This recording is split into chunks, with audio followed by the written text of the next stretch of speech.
शुरू करने से पहले मैं आपको जल्दी से याद दिलाना चाहता हूं कि ग्राहकों को अपनी खरीदारी के फैसले मौजूदा उत्पादों और सेवाओं के आधार पर ही लेने चाहिए।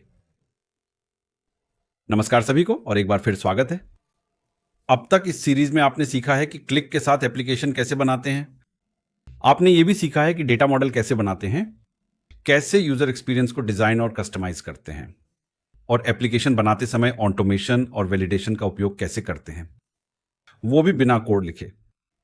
आज हम देखेंगे कि कोड का उपयोग कैसे, कहां और कब करना चाहिए। हम यह भी जानेंगे कि नवीनतम और आधुनिक वेब मानकों का उपयोग करके आकर्षक ग्राहक अनुभव कैसे बनाएं। तो चलिए शुरू करते हैं। अब तक हमने मॉडल को ऑब्जेक्ट्स और उनके रिलेशनशिप्स के जरिए लागू किया है, और यही मॉडल को लागू करने का एकमात्र तरीका है। हम सेल्सफोर्स द्वारा दिए गए स्टैंडर्ड ऑब्जेक्ट्स का उपयोग कर सकते हैं, या हम कस्टम ऑब्जेक्ट्स भी बना सकते हैं। हमने पेज लेआउट्स और रिकॉर्ड टाइप्स का उपयोग करके व्यू को कस्टमाइज किया है। हमने सीखा है कि लाइटनिंग पेजेस और स्क्रीन फ्लो का उपयोग करके पेज कैसे बनाए जाते हैं। क्या हमने कोई कंट्रोलर बनाया है या किसी कंट्रोलर का इस्तेमाल किया है? नहीं, अभी तक हमने कोई कंट्रोलर नहीं बनाया है। तो फिर हमारी एप्लीकेशन कैसे काम कर रही थी? सेल्सफोर्स डिफॉल्ट रूप से स्टैंडर्ड शीर्ड फंक्शनैलिटी देता है। इसी वजह से हम रिकॉर्ड बना, अपडेट और डिलीट कर पाए। अब तक हमने बिजनेस लॉजिक लागू करने के लिए फ्लो ऑटोमेशन का भी इस्तेमाल किया है। ठीक है, क्या हम कोड के जरिए व्यूज और कंट्रोलर बना सकते हैं? इसका जवाब है हां, लेकिन एक महत्वपूर्ण बात ध्यान में रखनी है। अक्सर समस्याएं पॉइंट एंड क्लिक टूल्स से हल हो जाती है, लेकिन अगर आपको जटिल बिजनेस लॉजिक लागू करनी है तो आप कोडिंग कर सकते हैं। अब देखते हैं कि हम कोड से व्यूज और कंट्रोलर कैसे बना सकते हैं। हम लाइटनिंग वेब कंपोनेंट्स का उपयोग करके आकर्षक यूजर एक्सपीरियंस बना सकते हैं। यह एक आधुनिक यूआई फ्रेमवर्क है जिससे कोई भी जावास्क्रिप्ट डेवलपर यूजर एक्सपीरियंस बना सकता है। यह वेब स्टैंडर्ड्स पर आधारित है। आप कस्टम HTML एलिमेंट्स बना सकते हैं। इन कंपोनेंट्स का इस्तेमाल सेल्सफोर्स प्लेटफॉर्म पर और उसके बाहर भी किया जा सकता है। और हम एपेक्स का उपयोग करके कस्टम कंट्रोलर्स बना सकते हैं। एपेक्स एक स्ट्रांगली टाइप्ड आधुनिक ऑब्जेक्ट ओरिएंटेड प्रोग्रामिंग लैंग्वेज है। यह सिंटैक्स में जावा और सी के जैसा है, लेकिन इसे सीखना बहुत आसान है। आइए देखें यह कैसे काम करता है। एक सामान्य वेब कंपोनेंट में एक HTML फाइल, जावास्क्रिप्ट फाइल और ऑप्शनल रूप से एक CSS हो सकती है, बिल्कुल किसी भी अन्य फ्रंट एंड की तरह। जैसा कि मैंने पहले कहा, कंट्रोलर को एपेक्स से इंप्लीमेंट किया जा सकता है। हम लाइटनिंग वेब कंपोनेंट की जावास्क्रिप्ट फाइल से एपेक्स मेथड को कॉल कर सकते हैं। आप एपेक्स DML स्टेटमेंट्स या डेटाबेस क्लास की मेथड्स का उपयोग करके DML ऑपरेशंस कर सकते हैं। उदाहरण के लिए, इंसर्ट DML एक या एक से अधिक रिकॉर्ड्स जोड़ता है। आप SOQL का उपयोग करके डेटा भी प्राप्त कर सकते हैं। इस स्लाइड में कोई गलती नहीं है। यह SOQL है, सेल्सफोर्स ऑब्जेक्ट क्वेरी लैंग्वेज। यहां हम सेल्सफोर्स ऑब्जेक्ट से डेटा प्राप्त करने के लिए क्वेरी कर रहे हैं। SOQL SQL जैसी व्यापक रूप से इस्तेमाल होने वाली स्ट्रक्चर्ड क्वेरी लैंग्वेज के सिलेक्ट स्टेटमेंट के समान है, और यह संक्षिप्त है। आइए इसे व्यवहार में देखते हैं। मैं अभी शोरूम ऐप में हूं। आइए इन्वेंट्री पेज खोलते हैं। हमने इस पेज को बनाने के लिए लाइटनिंग वेब कंपोनेंट्स का इस्तेमाल किया है। आप देख सकते हैं कि इस पेज पर टाइल्स हैं। हर टाइल में एक कार की तस्वीर, उसका मॉडल, रेंज और VIN दिखता है। यह भी दिखाता है कि गाड़ी उपलब्ध है या नहीं, या फिर बिक चुकी है। अगर आप इन टाइल्स में से किसी एक पर क्लिक करें तो यह आपको व्हीकल रिकॉर्ड पेज पर ले जाता है। चलिए वापस चलते हैं। अब चलिए इसे ऐप बिल्डर में देखते हैं। हम ऐप बिल्डर तक पहुंच सकते हैं गियर आइकन पर क्लिक करके और एडिट पेज चुनकर। अगर मैं उसे चुनूं तो आप देख सकते हैं कि इस कंपोनेंट का नाम इन्वेंट्री है। अब चलिए कोड देखते हैं। मैं यहां विजुअल स्टूडियो कोड में हूं। आप में से ज्यादातर लोग शायद VS कोड को पहले से जानते होंगे। जो नहीं जानते उनके लिए यह एक हल्का IDE है, और आप इसमें किसी भी प्रोग्रामिंग भाषा के लिए प्लगइन्स इंस्टॉल कर सकते हैं जिसमें आप डेवलप करना चाहते हैं। मैंने पहले ही सेल्सफोर्स एक्सटेंशन इंस्टॉल कर लिए हैं क्योंकि मैं सेल्सफोर्स प्लेटफॉर्म पर एप्लीकेशन डेवलप करने जा रहा हूं। आप कमांड पैलेट से सेल्सफोर्स डेवलपमेंट के लिए खास कमांड्स चला सकते हैं। आप कमांड पैलेट को लॉन्च कर सकते हैं नीचे बाईं ओर गियर आइकन पर क्लिक करके और कमांड पैलेट चुनकर। सेल्सफोर्स के कमांड्स SFDX से शुरू होते हैं। उदाहरण के लिए आप SFDX create lightning web component command का उपयोग करके लाइटनिंग वेब कंपोनेंट बना सकते हैं। जब आप कंपोनेंट बनाते हैं तो यह अपने आप सभी जरूरी फाइलें जैसे HTML, जावास्क्रिप्ट और CSS जनरेट कर देता है। एक डायरेक्टरी में मेरे पास पहले से ही इन्वेंट्री कंपोनेंट है और मैंने यहां उसका कोड खोला है। फाइल एक्सप्लोरर के बाईं ओर आप देख सकते हैं कि वहां इन्वेंट्री नाम का एक फोल्डर है। LWC फोल्डर के अंदर आप देख सकते हैं कि यहां एक HTML file, JavaScript file, CSS file और एक खास फाइल है जिसका एक्सटेंशन jsmeta.xml है। HTML फाइल का उपयोग कंपोनेंट के यूजर इंटरफेस को परिभाषित करने के लिए किया जाता है। जावास्क्रिप्ट फाइल का इस्तेमाल क्लाइंट साइड लॉजिक लिखने के लिए किया जा सकता है, जैसे किसी भी अन्य वेब फ्रंट एंड में, और CSS फाइल से आप स्टाइल्स परिभाषित कर सकते हैं।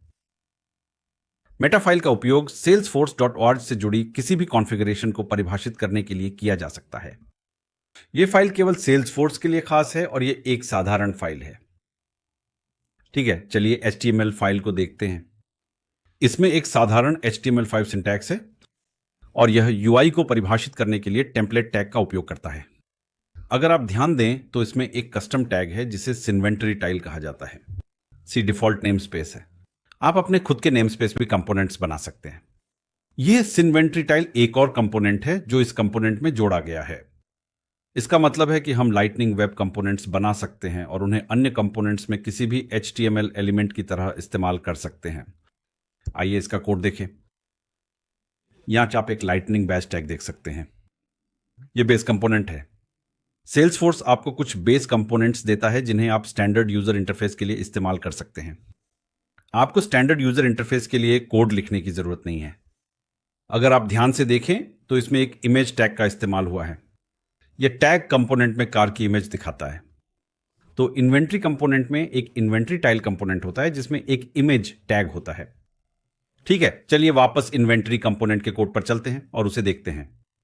यहां आप देख सकते हैं इफ ट्रू और फॉर ईच डायरेक्टिव्स।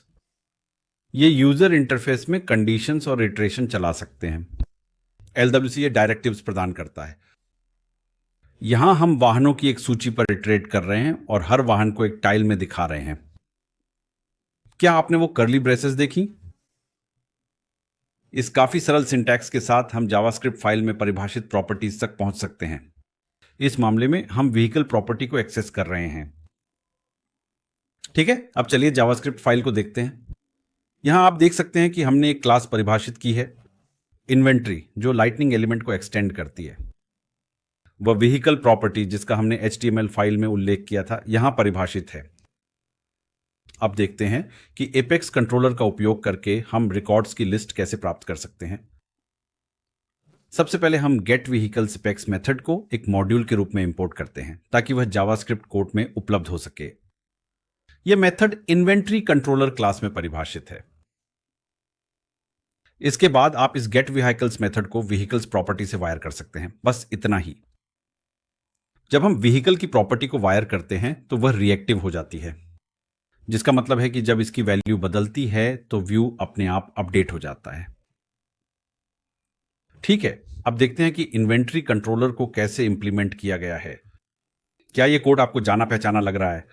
यह काफी हद तक जावा कोड जैसा है। पब्लिक कीवर्ड इसकी विजिबिलिटी को परिभाषित करता है। विद शेयरिंग कीवर्ड सुरक्षा लागू करता है। आप सुरक्षा के बारे में अगले वीडियो में सीखेंगे। हम क्लास कीवर्ड का इस्तेमाल कर रहे हैं जैसे किसी भी अन्य प्रोग्रामिंग भाषा में करते हैं। सबसे दिलचस्प बात यह है कि हम डेटा को सीधे स्क्वायर ब्रैकेट्स में SOQL क्वेरी लिखकर प्राप्त कर रहे हैं। अन्य तकनीकों के विपरीत हम कोई डेटाबेस कनेक्शन, कमांड या एनवायरनमेंट नहीं बना रहे हैं। हम सीधे निष्पादित कर रहे हैं, क्वेरी और डेटा प्राप्त कर रहे हैं। आप देख सकते हैं कि हमारे पास कलेक्शन बनाने के लिए सरल सिंटैक्स है जिसमें हम प्राप्त डेटा को स्टोर कर रहे हैं और उसे रिटर्न कर रहे हैं। यहां हम उन वाहनों की सूची रिटर्न कर रहे हैं जिन्हें हमने यूजर इंटरफेस में देखा था। LWC बिना एपेक्स के भी डेटा एक्सेस कर सकता है। आप डेटा को लाइटनिंग डेटा सर्विस एडेप्टर्स के जरिए भी एक्सेस कर सकते हैं। आप इसके बारे में और जान सकते हैं LWC डेवलपर गाइड से, जिसका लिंक नीचे डिस्क्रिप्शन में दिया गया है। कंट्रोलर ही एकमात्र जगह नहीं है जहां हम एपेक्स कोड का उपयोग करते हैं। उदाहरण के लिए हम एपेक्स कोड का उपयोग ट्रिगर्स को लागू करने के लिए कर सकते हैं। एपेक्स ट्रिगर्स आपको अपने कस्टम एक्शन लिखने की सुविधा देते हैं जिन्हें आप चला सकते हैं रिकॉर्ड बदलने से पहले या बाद में। सबसे पहले आइए समझते हैं कि एपेक्स ट्रिगर्स कैसे काम करते हैं। ट्रिगर जैसे ऑपरेशंस इंसर्ट, अपडेट या डिलीट के पहले या बाद में चलता है। जब भी हम इंसर्ट, अपडेट या डिलीट जैसे ऑपरेशन करते हैं तो बदलाव ऑब्जेक्ट में सेव हो जाते हैं। एक बिफोर ट्रिगर तब निष्पादित होता है जब बदलावों को सेव करने से पहले।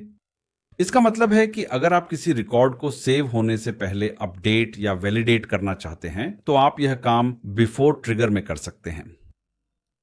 आफ्टर ट्रिगर का उपयोग उन फील्ड वैल्यूज को एक्सेस करने के लिए किया जाता है जो सिस्टम द्वारा सेट की जाती है, जैसे record ID, last modified date आदि। ये वैल्यूज केवल तभी उपलब्ध होंगी जब रिकॉर्ड सेव हो चुका हो। इन ट्रिगर्स में हम पोस्ट ऑन इंप्रेशन एक्शन कर सकते हैं, जैसे कि दूसरे रिकॉर्ड्स को बदलना, ऑनडिट टेबल में लॉग करना। आज बिफोर ट्रिगर को इंसर्ट के लिए लागू किया जा सकता है, अपडेट और डिलीट इवेंट्स के लिए।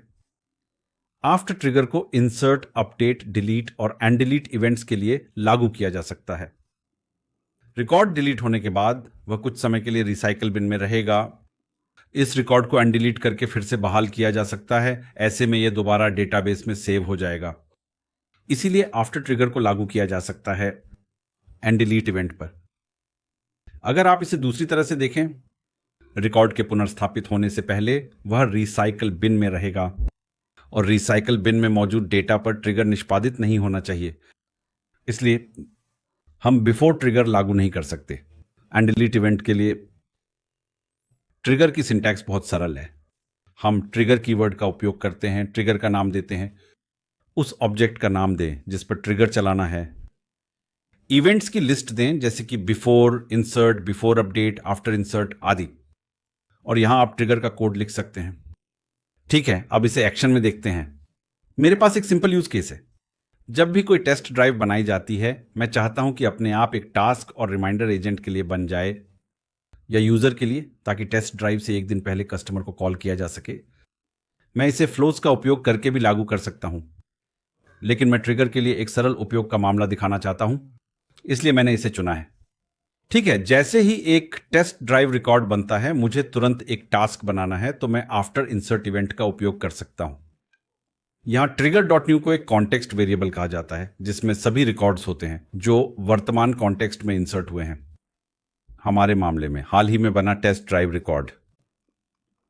साथ ही ध्यान दें कि यह कॉन्टेक्स्ट वेरिएबल रिकॉर्ड्स की एक सूची रखता है, जिसका मतलब है कि यह बल्क अपडेट ऑपरेशन के लिए भी काम करता है।